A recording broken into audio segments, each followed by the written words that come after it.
La gloria de Dios ha llegado a esta casa. Ahora quiero que usted personalice esta expresión. La gloria de Dios ha llegado a mi casa. Y comuníqueselo al que está cerca de usted. Dígale, la gloria de Dios ha llegado a mi casa. Hemos estado profundizando en una verdad espiritual que nos va a impulsar no solamente a tener una experiencia con Dios, sino a cambiar nuestra manera de ver y de vivir nuestro cristianismo. Porque cuando llegamos a la iglesia, podemos pensar que la iglesia cristiana es un conjunto de dogmas, principios de fe y declaraciones de la palabra. Nos acercamos más a la palabra, pero lo que no entendemos es que llegar a Cristo es una revelación de quién es Él para nosotros. O sea, el cristianismo en esencia es que conozco a Jesús en una dimensión como antes no la conocía. Y cuando yo empiezo a caminar en esa dimensión, yo empiezo a entender cosas que antes para mí eran extrañas. Si a mí, cuando recién conocí al Señor, me hubieran hablado de la gloria de Dios, yo veía la gloria de Dios como algo que rodea al Señor, pero algo que no tiene que ver conmigo, como algo que voy a experimentar en la eternidad. ¿Cuántos quieren ver su gloria? Y a mí me diría, Señor, yo no quiero ver todavía tu gloria, porque pensaba que para ver la gloria hay que morirse.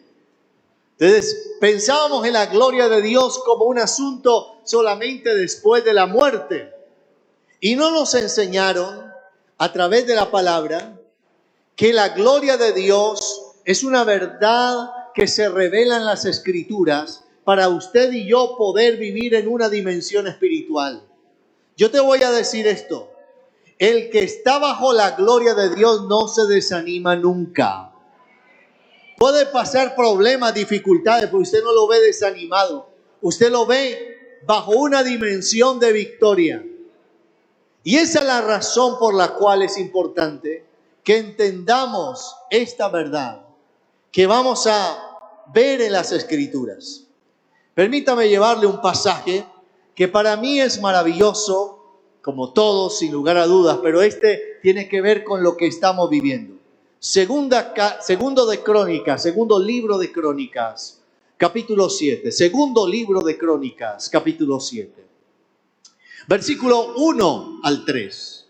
Segundo libro de Crónicas, capítulo 7, versículo del 1 al 3. Y la palabra del Señor nos dice de la siguiente manera. Cuando Salomón acabó de orar, descendió fuego de los cielos y consumió el holocausto y las víctimas. Y la gloria del Señor llenó la casa. Y no podían entrar los sacerdotes a la casa de Jehová, porque la gloria, otra vez aparece, del Señor había llenado la casa del Señor. Cuando vieron todos los hijos de Israel descender fuego y la gloria del Señor sobre la casa, se postraron sobre sus rostros en el pavimento y adoraron y alabaron a Jehová diciendo, porque Él es bueno y su misericordia es para siempre. ¿Está Israel teniendo una experiencia con la gloria de Dios? ¿Está Israel en un momento de su historia que es llamada la época dorada? Ha pasado un gran rey llamado David, 40 años de reinado, y ahora está un hombre que ha tomado, es el sucesor, que es Salomón, hijo de David. Y Salomón ha potencializado todos los recursos de Israel. Israel se ha vuelto la nación más poderosa de la tierra. Israel se ha vuelto una nación aventajada en la tecnología, en la arquitectura, en los negocios. Hacía negocios, la gente comercializaba. Salomón tenía barcos que enviaba por meses a comercializar y regresaban llenos de tesoros para Israel. Israel estaba experimentando una época de prosperidad como nunca antes. Pero Israel no dejó que la prosperidad y las riquezas opacaran la realidad de nuestra vida. Y es que cuando Dios te bendice, cuando Dios te prospera, tú no te puedes olvidar, yo no me puedo olvidar de que es Dios que está sobre todo, sobre cualquier cosa que tengamos en esta tierra. La gloria de Dios es mejor. Y ahora se ha construido un templo con todos los diseños, con todos los lujos, con oro, plata, piedras preciosas, bronce, todo lo que usted se puede imaginar. Pero le hacía falta algo. En otras palabras, una casa con riquezas sin la presencia de Dios es una casa vacía. Una casa llena de lujos, llena de detalles, de cuadros costosos, pero si no está la presencia de Dios, es una casa que le falta todo. Y una de nuestras responsabilidades como cristianos, como hijos de Dios, es permitir o es buscar que la gloria de Dios llegue a mi casa. Porque cuando la gloria de Dios llega a nuestra casa, como es la declaración que estamos diciendo, hay algo que va a suceder. ¿Y cuántos quieren que algo suceda en su casa? Hay tres cosas que quiero resaltar rápidamente de este pasaje. Lo primero es que cuando la gloria de Dios llega a nuestra casa, responde a una dedicación.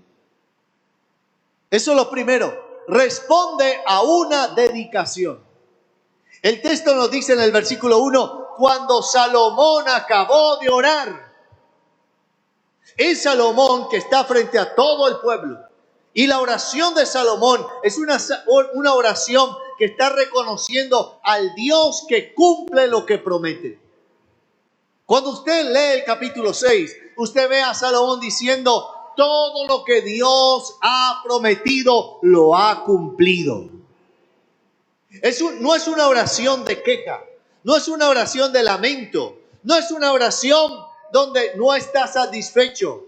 Es una oración donde Salomón está diciendo, Padre, tú has dicho esto y lo has cumplido. Pero ahora está esta casa.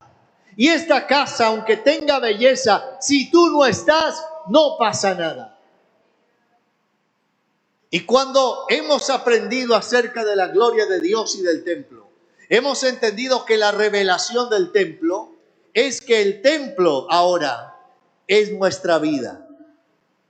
Nuestro cuerpo, nuestro ser es templo de Dios.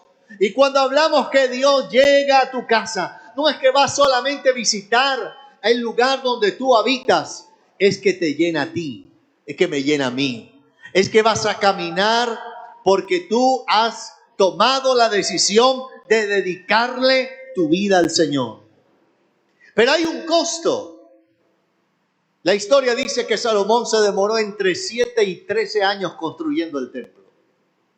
Y construyó el templo, pero también construyó su casa.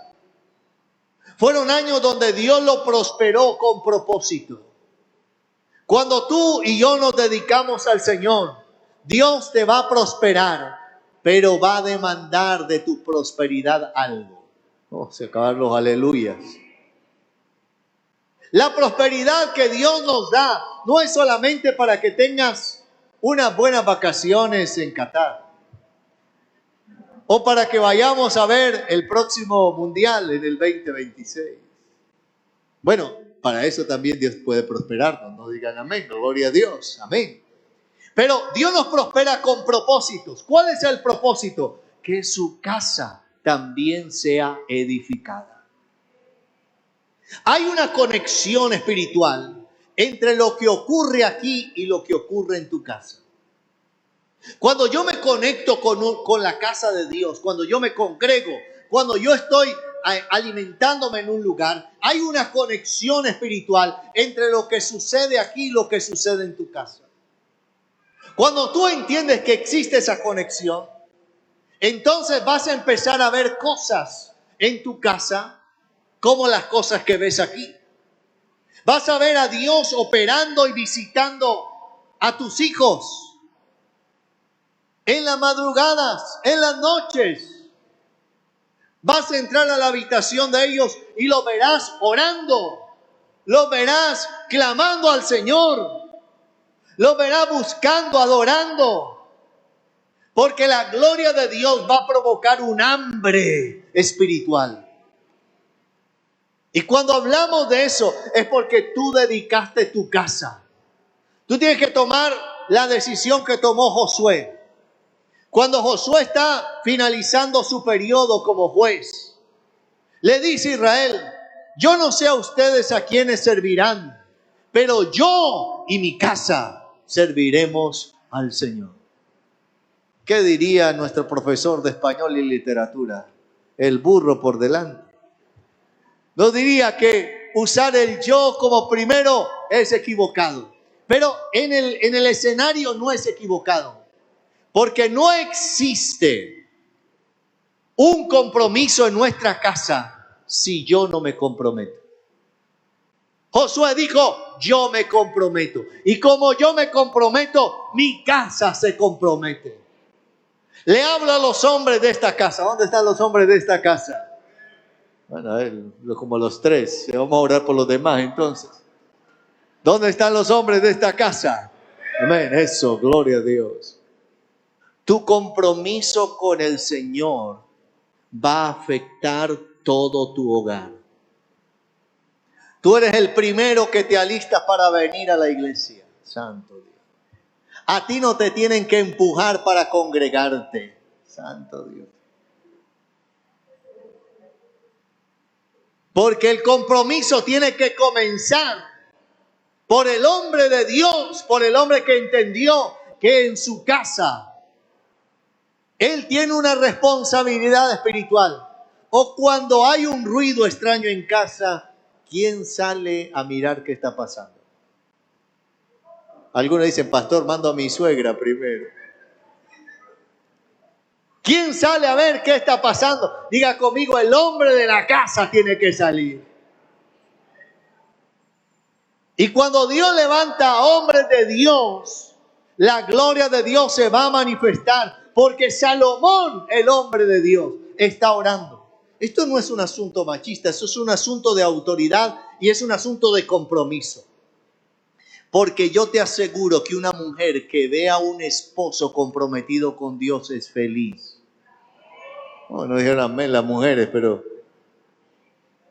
¿qué mujer no quiere ver a un hombre que su esposo sea un hombre espiritual?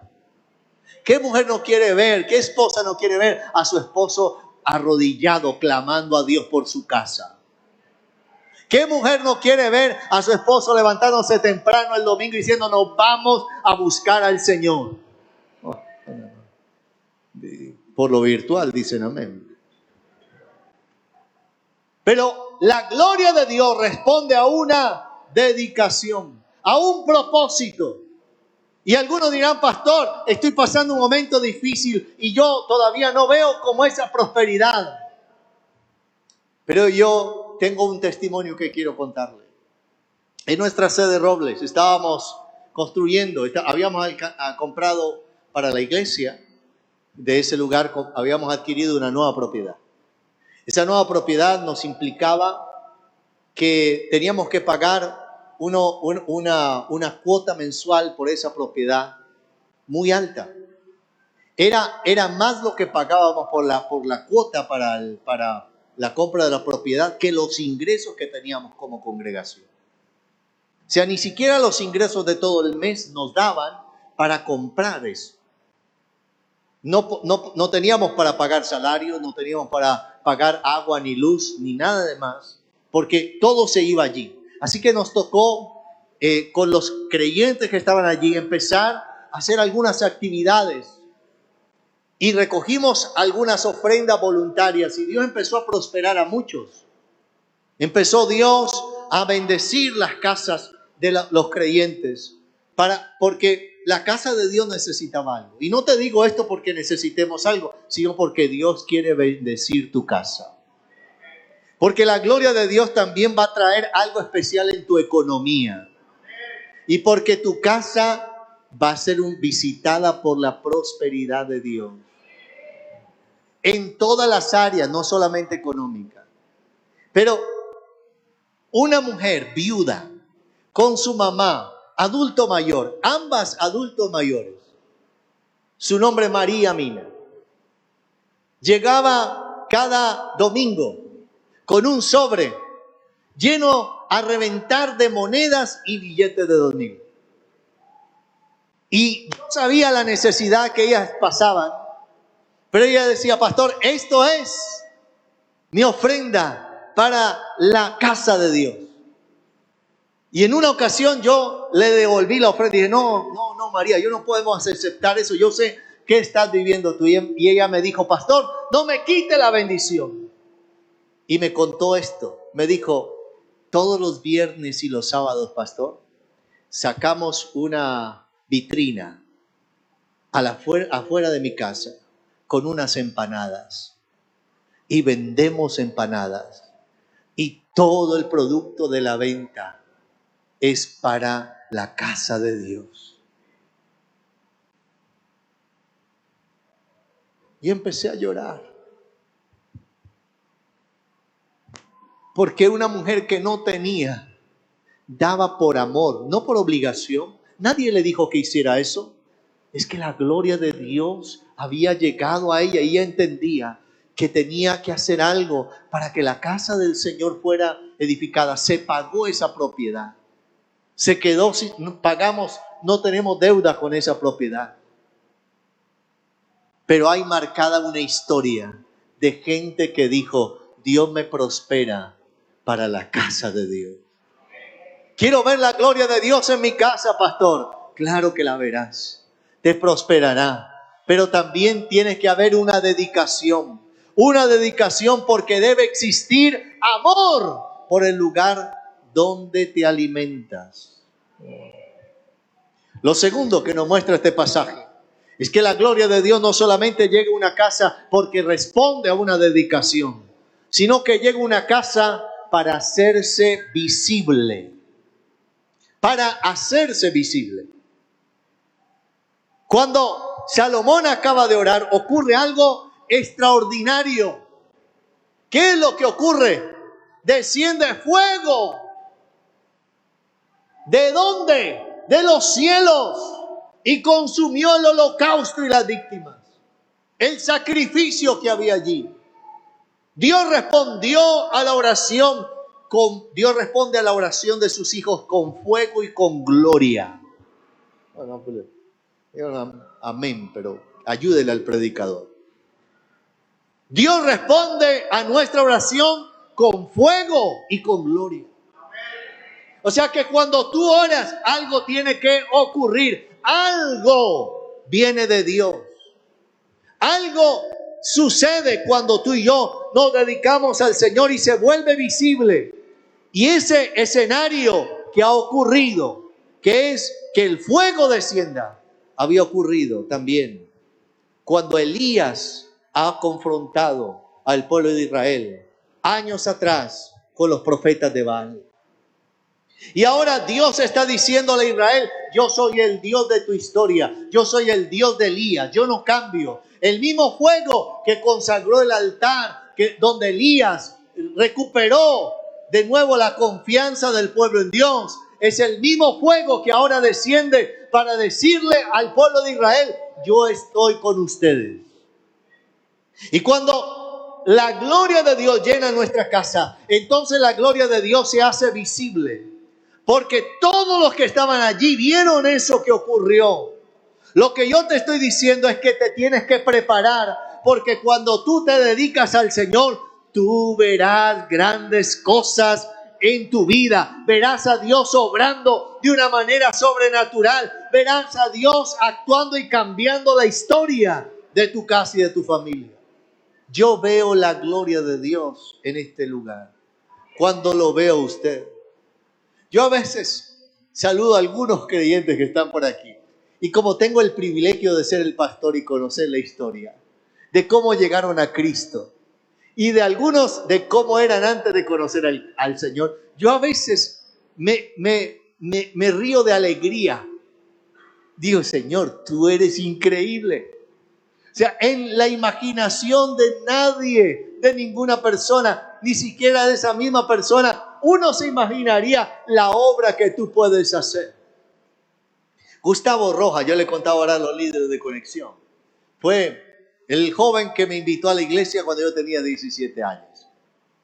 Pasaron los años y después, un día me dice, Amílcar, yo nunca pensé que usted se fuera a entregar a Jesús y mucho menos que fuera pastor. Yo no sabía si alegrarme o ponerme triste, pero en el concepto de él, porque él me conocía, porque él sabía quién era yo, él caminaba conmigo, él era hijo de creyentes descarriados, pero descarriado y todo me llevó a la iglesia y juntos nos consagramos al Señor. Pero él me conoció antes de conocer a Cristo. Él sabía quién era yo. Él caminaba conmigo. Es más. No le voy a decir eso. La novia que él dejó, después yo me convertí en el novio de esa muchacha. Compartimos hasta novia. Suena como raro, ¿cierto? Pero esa historia de lo que él no pensaba, él me invita y cuando yo llego, yo me encuentro con lo que yo no sabía, es que el lugar donde él me estaba invitando era un lugar donde había una gloria de Dios. Cuando yo llegué allí, yo no me acuerdo del mensaje del pastor. Y ya partí con el Señor. Yo no me acuerdo de las alabanzas. Yo me acuerdo que sentí a Dios en ese lugar y yo dije, esto es lo mío. La gloria de Dios me arropó. Y esa fue la historia que marcó. Cuando la gloria de Dios se te hace visible, tú dejas y yo dejo de caminar en medio de situaciones humanas, de que alguien me mira o no me mira, de que alguien hace algo conmigo. Nos encontraremos a creyentes que dan bueno o mal testimonio. Es que yo no voy a la iglesia porque uno que dice que era cristiano dijo que hizo esto. Deja de colocar tu mirada en el hombre. Se lo voy a soltar de esta manera. El que coloca su mirada en el hombre tiene un cristianismo barato. La Biblia dice, colocados y fijados vuestros ojos en Jesús, el autor y consumador de la fe. Mi Cristo es perfecto. El hombre se equivoca. Nosotros nos equivocamos, pero mi Señor no se equivoca. Él es perfecto. Mi mirada está colocada en Él. Y Él es la razón por la cual yo sigo mi camino. Así que la gloria de Dios viene a un lugar para hacerse visible. La gente te preguntará, ¿qué es lo que tienes? ¿Por qué te va bien? Y esa es la oportunidad para que cuentes. Venga, le cuento un secreto. ¿Quieres saber por qué me va bien? Porque yo camino bajo la gloria de Dios. ¿Y qué es eso, pastor? ¿Qué es eso, ingeniero? ¿Qué es eso, arquitecto? ¿Qué es eso? Es que cuando caminamos bajo la gloria de Dios, Dios hace que a los que le aman a Él, todas las cosas les ayuden para bien. Un pastor dijo esta frase que me gusta: por mal que nos vaya, nos irá bien. El mundo pensó que cuando se cerró el mundo a causa de la pandemia, la iglesia iba a desaparecer. Cuando se cerró todo, el mundo pensó que la iglesia iba a desaparecer. Pero lo que ocurrió al contrario es que la iglesia se mantuvo. Nosotros cuando se cerró todo y dijimos, ¿y ahora qué vamos a hacer? Dios empezó a prosperar a los creyentes. Nos unió, crecimos, prosperamos. Nosotros muchos hacían las transferencias de sus donaciones a la iglesia, pero teníamos sedes donde no tenían esa costumbre ni podían hacerlo. ¿Y sabe qué hacían algunos creyentes? En nuestra sede de Robles, por ejemplo, pasaban a uno de los pastores que estaban allá y pasaban y entregaban de lejito los diezmos. Pastor, aquí están los diezmos, y se iban corriendo. ¿Quién hace eso? O sea, solo alguien que ama al Señor con todo su corazón. Pero ellos vieron visible la gloria de Dios en su vida. Y lo último, no solamente la gloria de Dios llega a nuestra casa para responder a una dedicación, para hacerse visible, sino para establecerse en ese lugar. El versículo 2 dice: y no podían entrar los sacerdotes en la casa de Jehová, porque el Señor había llenado la casa. Imagínate un momento intentar entrar a tu casa, pero resulta que Dios te llenó la casa. Y no puedes, es tan fuerte la gloria, es tan fuerte la presencia, que no puedes entrar ahí. Dios llena su casa y los sacerdotes iban a entrar y yo creo que caían al piso. Y entonces venían otros e intentaban entrar y ¡pran!, caían al piso. Y empezaban tal vez a profetizar o reír o alabar al Señor. Y dije, ¿qué es esto? Es la gloria de Dios que se tomó la casa. El pueblo estaba sorprendido porque ellos no habían visto esto. Yo quiero decirte que el cristianismo es algo sobrenatural. Y tendrás experiencias con Dios que marcarán tu historia. Cuando yo pasaba por la iglesia del pastor Eduardo Mancha, antes de ser cristiano, yo pasaba y yo veía que cuando el pastor Eduardo oraba por los creyentes, ellos lloraban. Y yo decía, ese pastor tan malo, como pone a llorar a esa gente. Yo imaginaba que le decía cosas, los pellizcaba o hacía algo. Esa era mi percepción desde mi ignorancia. Y el pastor tan malo. Pero cuando yo llegué por primera vez a la casa donde me invitaron a adorar al Señor, y me encontré, inmediatamente entré al lugar y me encontré con la adoración y la alabanza, yo empecé a llorar. Y Gustavo Rojas, que estaba conmigo ese día, me dijo, ¿qué te pasa? Él nunca me había visto llorar. Y no se me metió mugre en el ojo. El problema era que era por los dos ojos.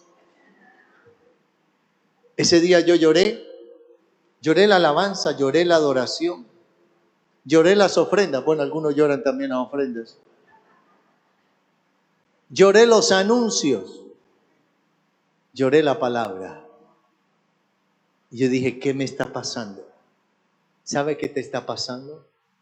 Cuando tú lloras ante la presencia de Dios, es que Dios te dio un nuevo corazón. Oh, te dio un corazón sensible. Ya no tienes un corazón duro, porque la gloria de Dios vino para cambiarte. Llenó tu casa y tu corazón se siente sensible. Cuando sientes a Dios, tu corazón se estremece, tus emociones se estremecen. El versículo 3 dice, cuando vieron todos los hijos de Israel, todos lo vieron descender el fuego y la gloria sobre la casa. Se postraron sobre sus rostros en pavimento y adoraron y alabaron al Señor diciendo, porque Él es bueno y su misericordia es para siempre. Eso es lo que harás. Esta semana dirás, porque Dios es bueno y su misericordia. En el hebreo la palabra misericordia viene de una raíz que significa, viene como la raíz matriz. Las mujeres entienden esto. Cuando una mamá ha dado a luz un hijo y está amamantando, cuando el niño está succionando, hay algo que se contrae en sus entrañas. Ese es el rastro físico de esa experiencia de lactancia. Y de ahí viene esa palabra misericordia. Misericordia no es pesar, no es lástima. Es que tengo misericordia de él. Dios tenga misericordia de él. No entendemos lo que significa la palabra misericordia. La palabra misericordia significa amor de madre profundo, que provoca algo. O sea, hay una conexión entre las entrañas de la mujer que está dando a la leche a su hijo y su hijo. Cuando su hijo succiona, sus entrañas se mueven en misericordia. Pregúntale a una madre después de dar a luz, ¿dónde se fue el dolor cuando vio a su bebé? El bebé que aparece mueve tantas emociones que desaparece por un instante el dolor de la cirugía o de lo que esté viviendo en ese momento. Porque está en sus brazos o está viendo algo que viene desde adentro. Cuando Dios te ve con misericordia, Dios está diciendo, mis entrañas se mueven por ti. Por eso el Espíritu Santo se entristece, se contrista cuando tú piensas que Él te ha abandonado. No, como que Dios me abandonó, como que Dios se olvidó de mí, como que Dios me dio la espalda. Ese es un creyente que no entiende el amor de Dios.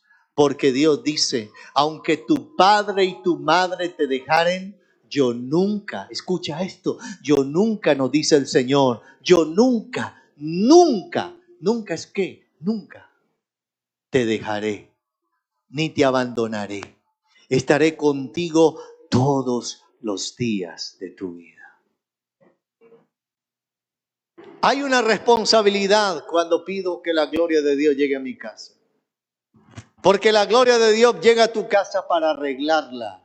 Pero para arreglarla tiene que tal vez desordenar o ordenar el desorden que tenemos. Oh, santo.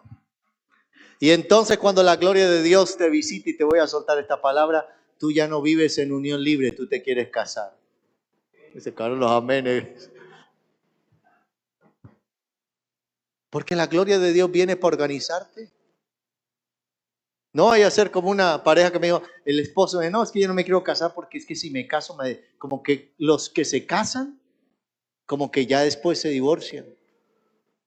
Y ese es el cuento que el diablo le metió.